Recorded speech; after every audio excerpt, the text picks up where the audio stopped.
We have put out a statement making it very clear that we are shocked and horrified by what has happened in Charlottesville. We are shocked and horrified by the racial hatred of the white supremacists, of the right-wing extremists and of the neo-Nazi groups, which have led to the terrible and unfortunate death of Heather Hare. And I would like to take this opportunity to express my sympathy to her family and to all associated with her.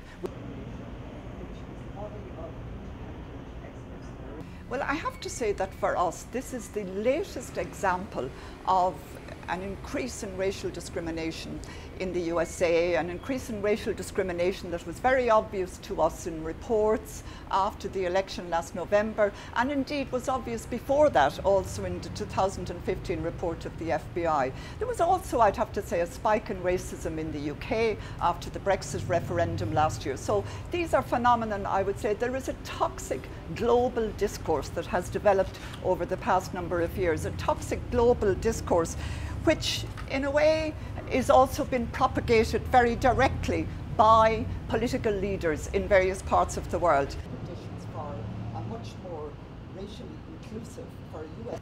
I think there is an issue here that needs to be addressed by President Trump and by all of the United States. And the issue I spoke to a little bit earlier, which is by saying that the legacy of slavery is still very evident throughout the United States and indeed in many other countries in the oppression of people of African descent. And I think that legacy now has another side. And I think this message for me is for President Trump as well as for the citizenry of the USA. This message has another side, and that's the other side that has now been in some ways allowed to articulate clearly what it wants to say. That's the message of white supremacy. There can be no white supremacy in a world that's free of racial discrimination, in a Charlottesville that's free of racial discrimination, or in a USA that's free of racial discrimination.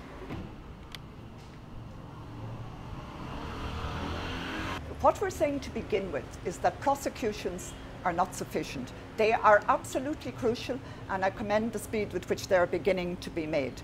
But they are not sufficient. A reaction, however thorough, to this situation is not sufficient. What we're calling for is an investigation that seeks to go beyond this particular set of circumstances. And over the next couple of weeks, we will be discussing what exactly might be involved in such an investigation. And they have to teach the message from public officials, so we don't have to do that. Thanks very much. Thanks, and thank you for being there. Thanks.